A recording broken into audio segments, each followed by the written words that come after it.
So I have given this question as a homework yesterday. I told we'll be solving it today. I'll give you 5 more minutes to solve this question. So we'll discuss the solution after that. Okay.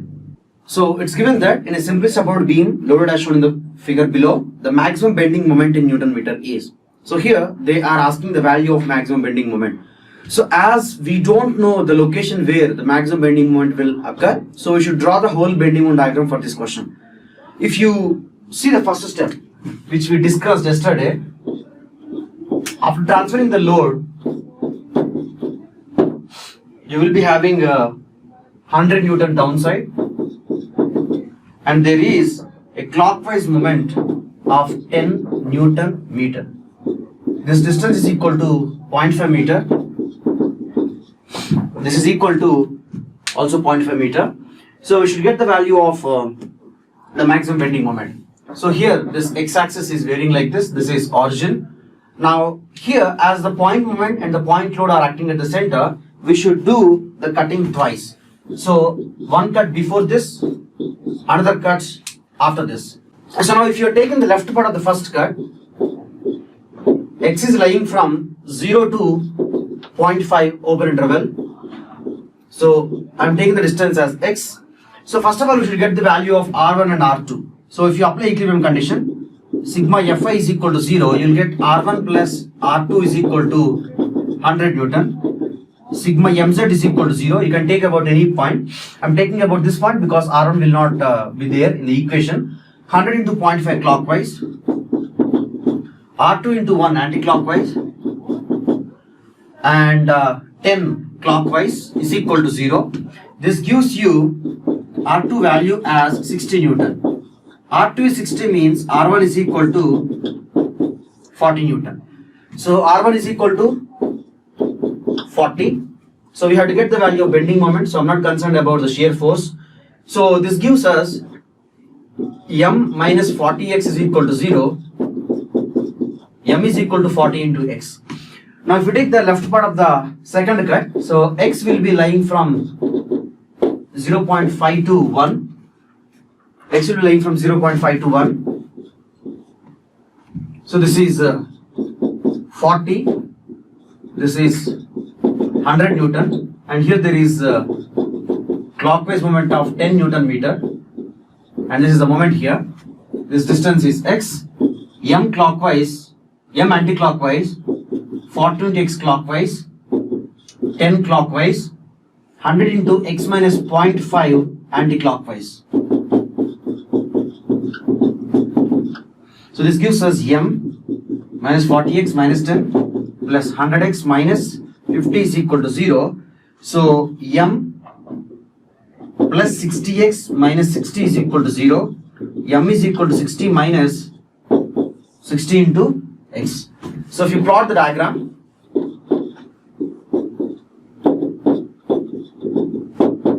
from 0 to 0.5, this is the equation. At x is equal to 0, M is equal to 0. X is equal to 0.5, M is equal to 20 Newton meter. From x is equal to 0.5 to 1, this is the equation. X is equal to 0.5 is equal to 30. So suddenly the bending moment shifts to 30. And at x is equal to 1, it is equal to 0. You get like this. So here there is a discontinuity at x is equal to 0.5. Understand? The discontinuity is happening due to the application of moment. Okay? If moment is not there, it should have become simple triangle, as we have seen in the previous examples we discussed in the previous class. So from the diagram we can say the maximum value of bending moment. So bending moment maximum from the graph is nothing but 30 Newton meter. So 30 Newton meter is the answer for this question. So the answer is B here. Okay? I hope there is no doubt. Let's go ahead. So like I said in the previous class, we are going to see some more shortcuts in this particular section. Kindly copy the solution. Once it's over, please let me know. Okay. So everyone listen carefully. So here we are going to do some mathematical derivations to understand the relationship between load intensity Q, shear force and bending moment. So they are pretty easy. Okay. So I mean, though the derivations will be a little bit boring, the final results are very easy to remember. And they help you to answer many questions very easily. So they can reduce your effort in solving a question maybe from 20 minutes to some 2 minutes.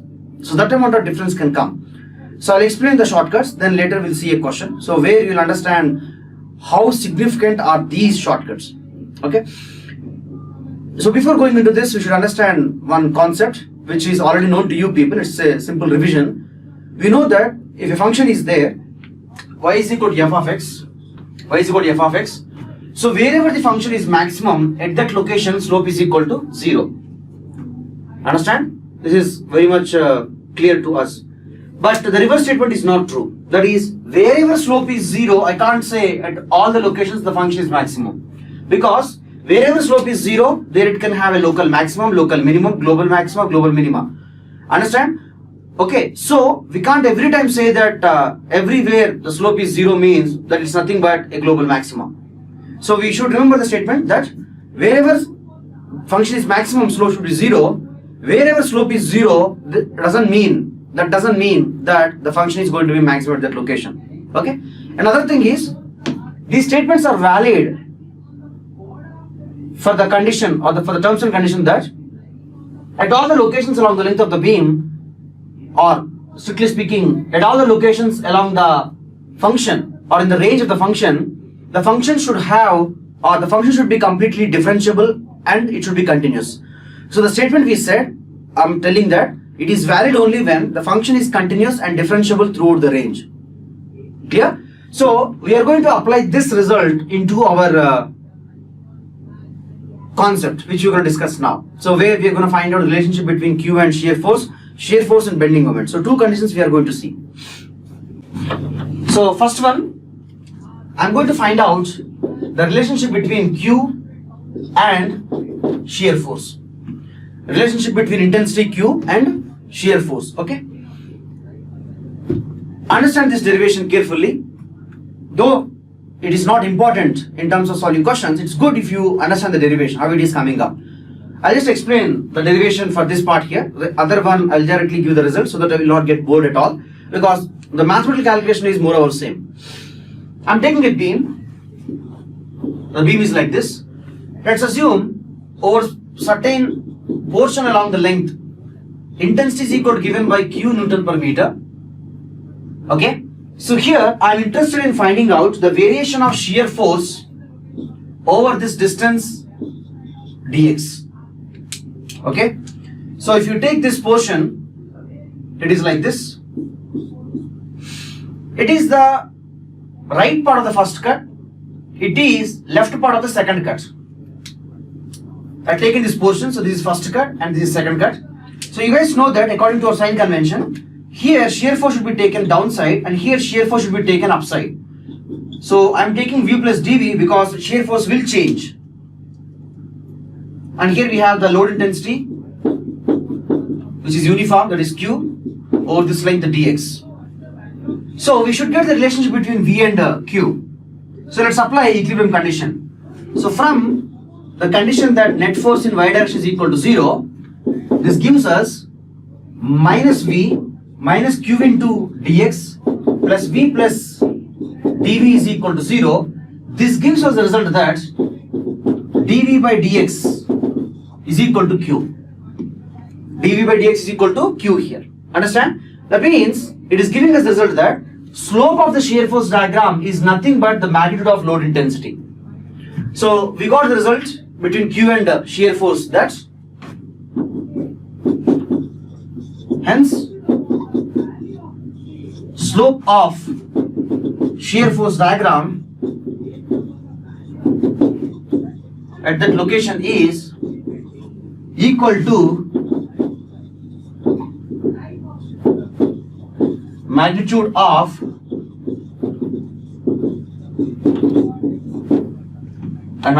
load intensity. So hence slope of the shear force diagram at that location is equal to the magnitude of load intensity.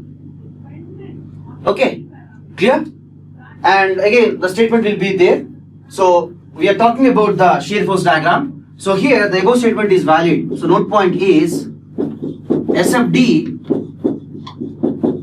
should be continuous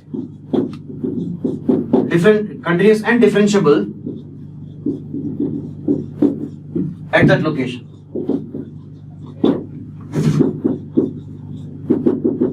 Okay. Q is considered as UDL only. Chandresh, though we are taking the example of UDL, that means load intensity is constant along the length here, this result is valid for everything. That means if you take a varying type of load, that means like intensity is going on increasing linearly, so you'll be having increase of shear force in that way. That means you have slope of the shear force diagram is equal to load intensity, right? So if the load intensity is going on increasing along this length dx, so slope of the shear force diagram will also increase in that way. I hope you got the point, Chandresh. Clear? Understood? Kindly copy this. We'll go ahead with the second one, that is relationship between shear force and bending moment, and very famous result. So today we'll be completing this chapter and then we'll be going into the next chapter, that is stresses in beams. So the stresses in beams topic is completely based upon the shear force diagram, bending moment diagram only, because you're going to use these results to get shear stress and bending stress. So I can say this is shortcut number 3 in terms of the number we are giving to shortcuts, indexing for shortcuts. You can take it as shortcut number 3. So we're going to the second result, or shortcut number 4. Second result under this section, or shortcut number 4. So we are going to get the relationship between shear force and bending moment. So here I'm not doing the derivation. So if you do the derivation the same way, we'll get the result that V is equal to dm by dx. V is equal to dm by dx, or dm by dx is equal to V. So this gives us that, or this implies that slope of bending moment diagram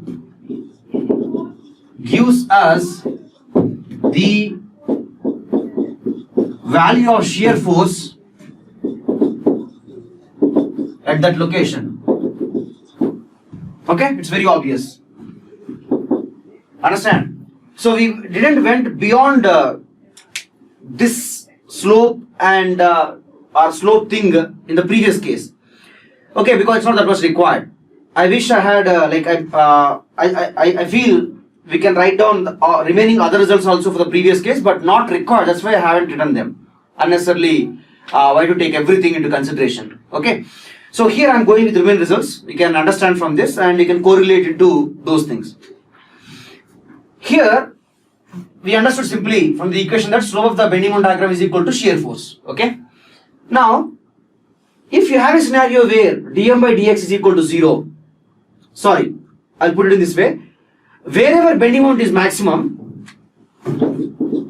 at bending moment maximum, we have dm by dx as 0 here. Is it right? Of course, because the location where function is maximum, at that location it will have its slope is equal to 0. From this we can say this implies that shear force is equal to 0 here. So we understood that at the location where bending moment is maximum, our shear force value will be equal to 0. The location where bending moment is maximum, will be having shear force value is equal to 0 here. Okay, understood? And other thing here, we are deriving bending moment diagram with respect to x. We are deriving bending moment diagram with respect to x to get the value of shear force here. So this bending moment diagram will be 1 degree higher than shear force. Bending moment diagram will be 1 degree higher than shear force diagram, because here, for example, bending moment diagram is x square. Shear force diagram will become x.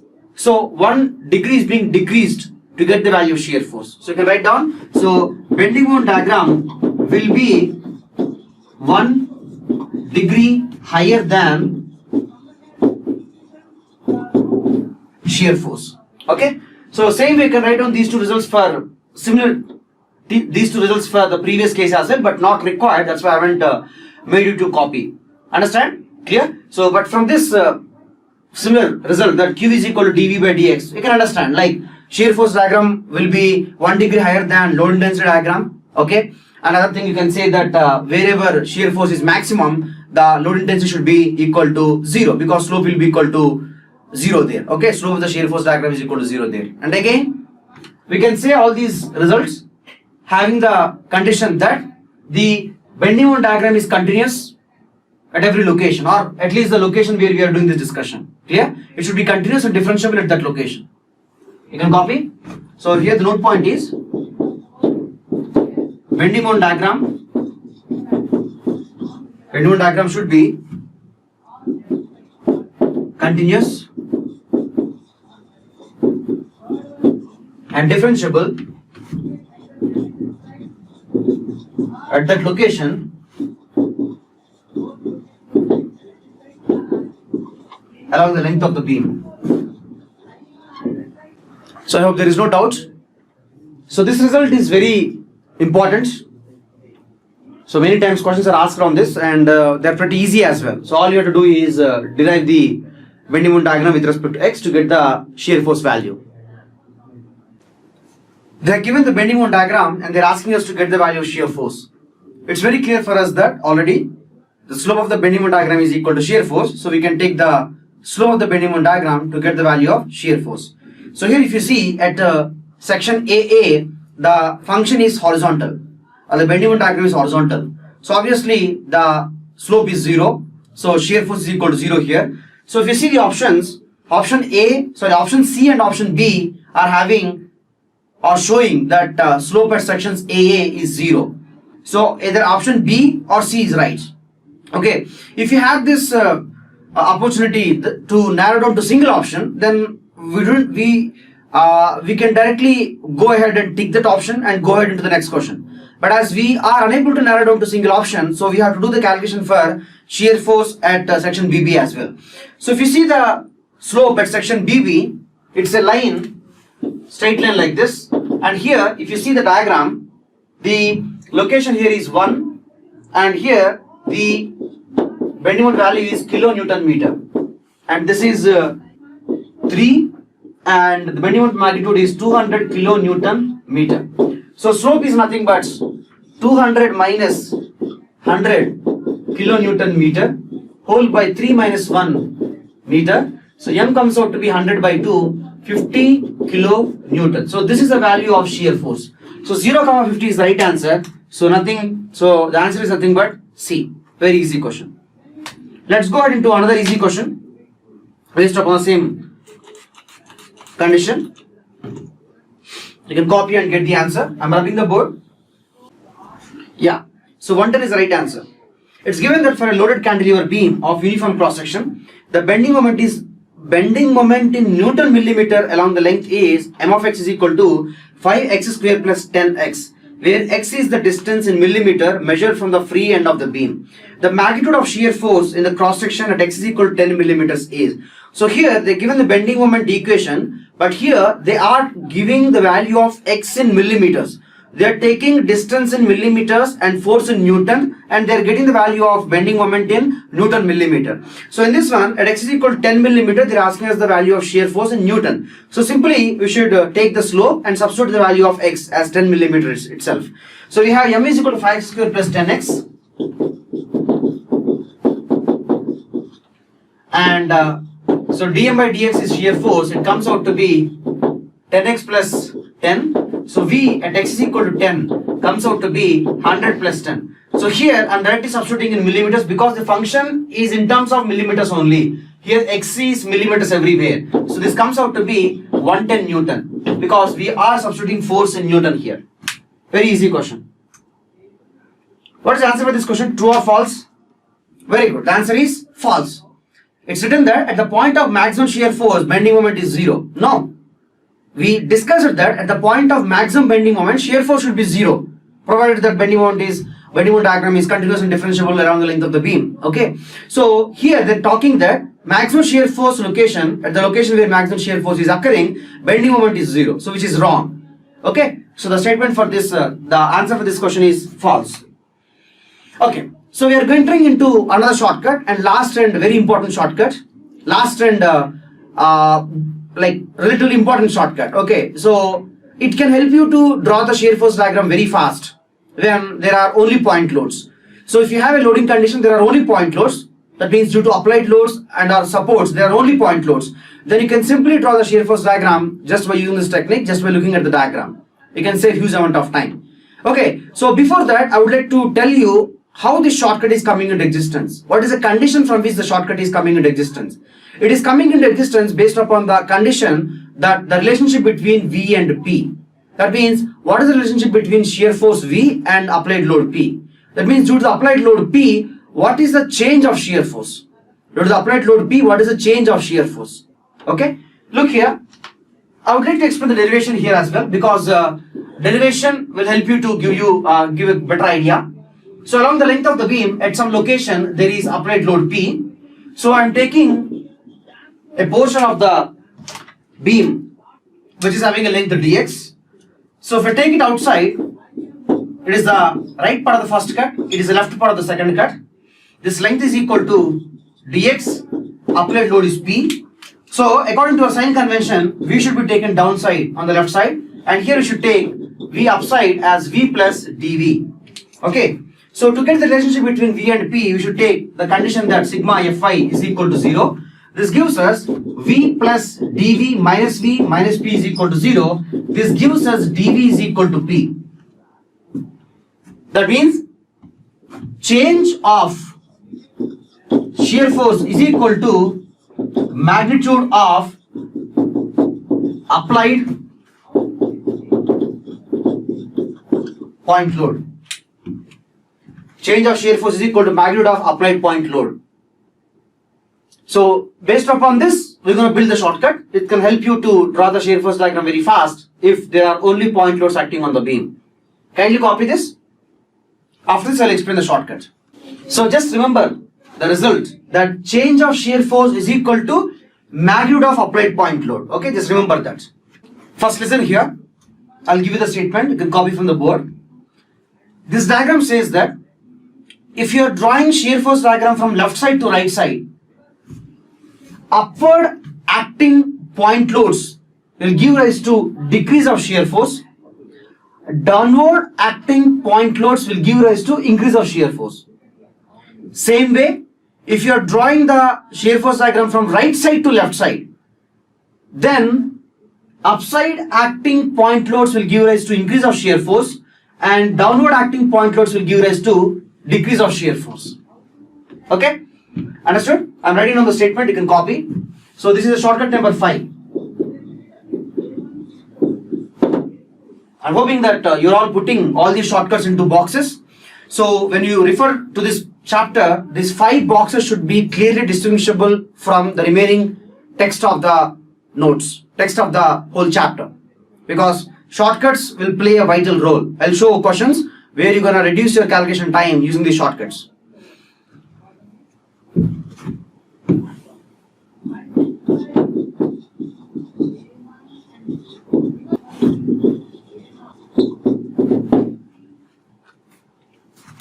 Kindly copy it first. I'll take some examples. So look here how exactly I'm applying the shortcut. I'm going with the first example. Cantilever beam with point load at the free end. So you have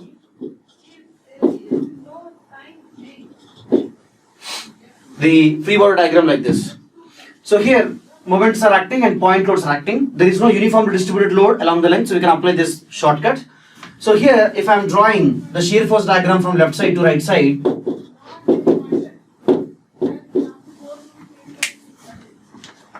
so from left side to right side, upward acting force will cause decrease of shear force, downward acting force will cause increase of shear force. From left side I am starting. Okay, so I am starting from origin. All of a sudden, upside acting force came. Upside acting shear force will cause decrease of shear force.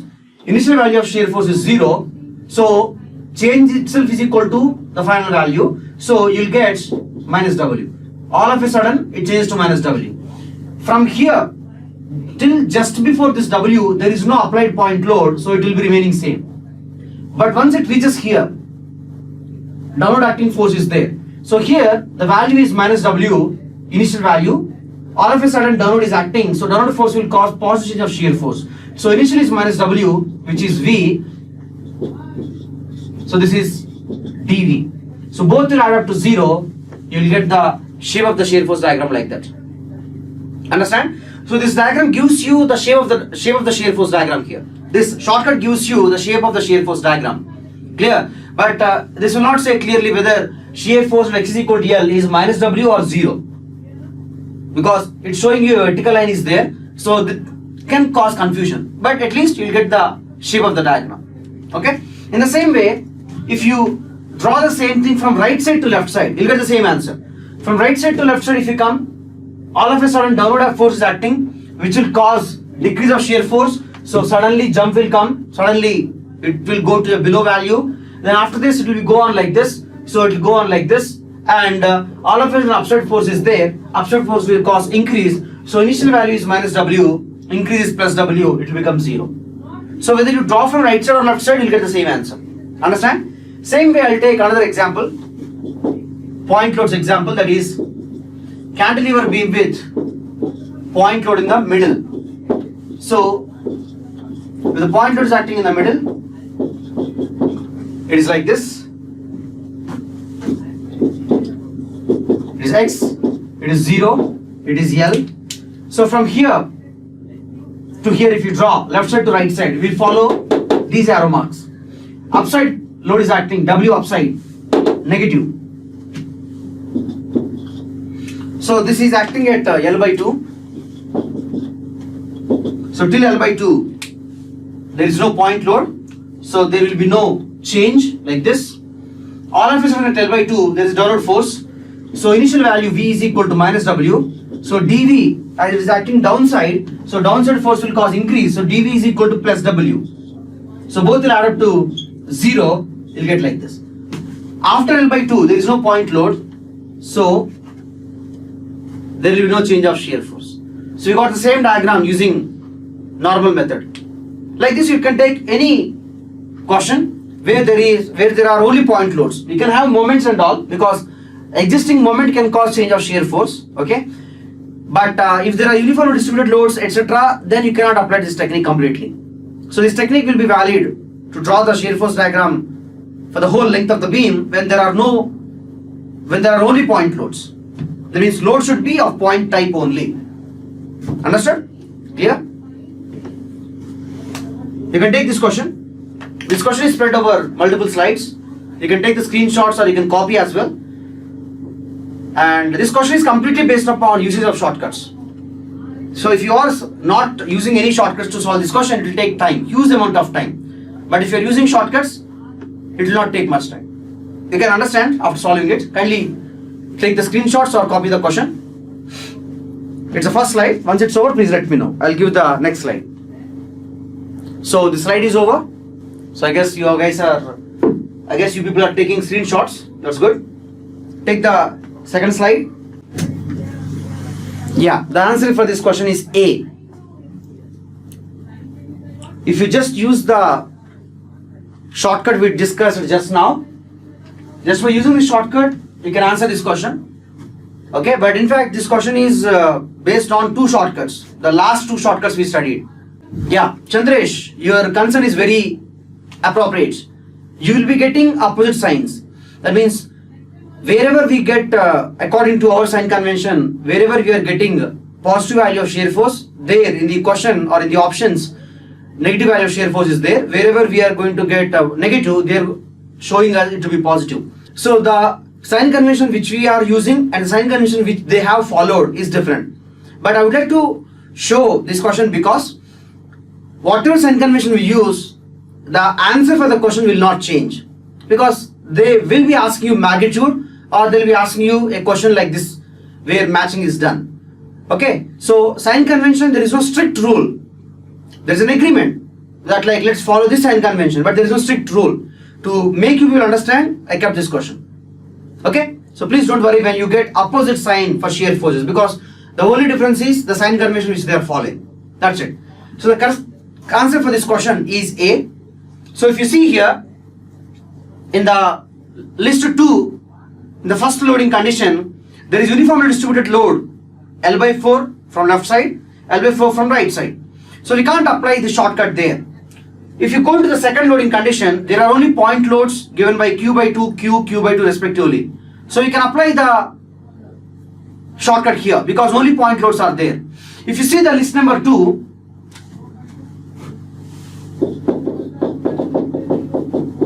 so list 2, if you are going with the second loading condition, it's given that the beam is experiencing Q by 2, this is Q,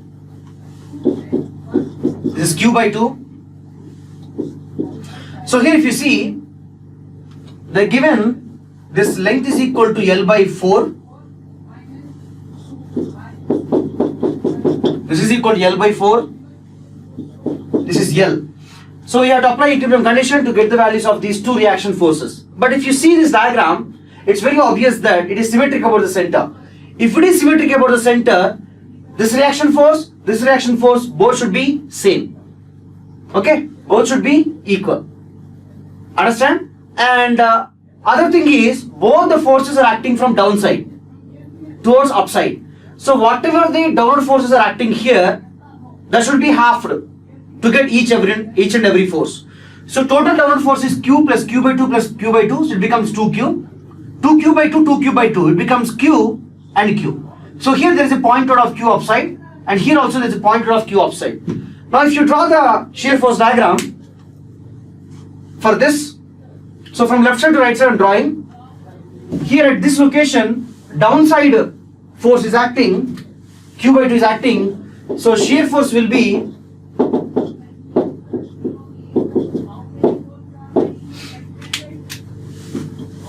positive. So we'll have plus Q by 2. It goes on like this. Here upside Q is there. So from here upside Q means negative change of shear force. So plus Q by 2 minus Q. So plus Q by 2 minus Q means minus Q by 2. It goes on like this. At the center there is a downward force of Q. Downward force of Q means plus Q. So minus Q by 2 plus Q. So plus Q by 2. Again we'll get into this thing. Again we come here. It goes on like this. And here upside Q is there. Upside means negative change. So plus Q by 2 minus Q, it becomes minus Q by 2. Again like this. And here there is Q by 2 downside. So Q by 2 downside means plus Q by 2. So minus Q by 2 plus Q by 2 like this. So this is similar to the option number C. The only thing is reverse sign convention is used. That's it. So for list 2, option is C. So this is option number C. So for C, it is equal to 2. Okay. In the same way, if you see the option number 3 or list 2, third loading condition, throughout the length of the beam, there is uniformly distributed load. So we can't apply the shortcut there. So let's go to the next one. Fourth loading condition, list number 2. So there are only point loads, so we can apply this condition. So if I take that, it is given like this. There is Q by 2 here. There is Q by 2 here. So here, this distance is L by 4. This distance is L by 4. Again, symmetricity, you will get Q by 2 here and Q by 2 here. Now if you draw the shear force diagram, this is V, this is X, this is 0, and we have locations where these applied loads are there. So Q by 2 acting downside from left side. So positive change. So plus Q by 2. It goes on like this. Here Q by 2 upside. Negative change. So plus Q by 2 minus Q by 2 0. It becomes like this. It goes on like this. Q by 2 upside. So 0 plus dV. So dV is minus dV minus Q by 2 here. It becomes like this. It goes on like this, and here it becomes 0. So if you see here, this is matching with option number D. So for option D, it is equal to 4. So for C and D, we got the answers. So if you see the options, we can easily say the answer is A. Clear? So you can give the answer like this. Instead of using the shortcut, if you try to draw the shear force diagram, so there are multiple point loads in between the supports or in between the ends of the beam. So you have to do multiple cuts. So the conventional method will take huge amount of time.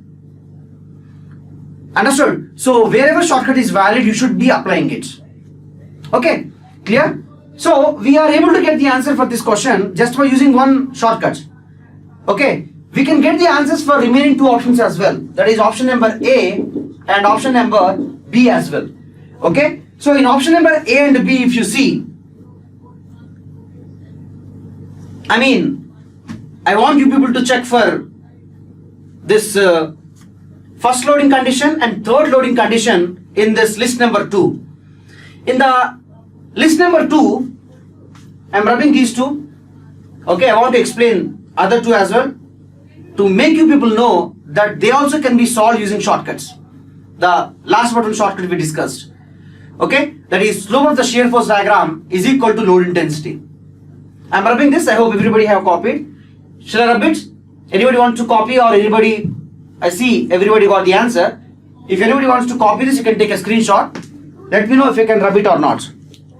So I'm taking the first loading condition, list number 2. So list 2, first loading condition. The diagram is given like this. So there is a uniformly distributed load of Q Newton per meter in this region. In this region also same. And here we have reaction forces. So obviously total will come out to be like this, QL by 4 will come. Anyways, if you see here, throughout this region, load intensity is equal to Q. Throughout this length of the beam, load intensity is equal to Q. So throughout this region, slope of the shear force diagram should be equal to Q, or magnitude should be equal to Q. So in this region, slope should be equal to Q. Here, intensity is equal to 0, slope should be equal to 0, and here if you see, slope should be equal to Q. So as we already understood that for list 2 and 4, option C and D are booked, or option C are already used. So either option A is correct or option B is correct. If you see option A and B, slope of the shear force diagram is 0 from here to here in option number B of list 1, or second shear force diagram in list number 1. Are you able to recognize that? Everybody. It is some non-zero, and 0 here. So strictly speaking, the second loading condition will be working there. So the diagram is like this. So slope here is equal to Q. So here slope is equal to 0. Here slope is equal to again Q or minus Q. Actually here it should be minus Q. I mean the magnitude there. So the option number B is for the list 1. For the first loading condition, list number 1. Are you able to recognize? In the same way, if you see the third loading condition, throughout the length of the beam, the intensity is equal to Q only. So third loading condition, throughout the length of the beam, the intensity is equal to Q. So you have the reaction force on the bottom side here. So obviously total QL by 2 will come because symmetricity is there. So throughout the length we have the slope as Q. So throughout the length we have intensity as Q. So throughout the length of the shear force diagram, slope should be Q only. So if you see this option A in list number 1, the diagram is given like this. I'll put with a different color.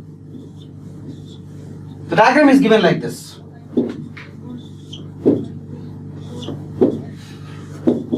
Slope actually is minus Q. I can put it as Q because we are concerned about magnitude. Here also minus Q. Here also minus Q. So you see throughout the length, same slope is there. You're able to understand, everybody? Clear? So like this we can get the answer.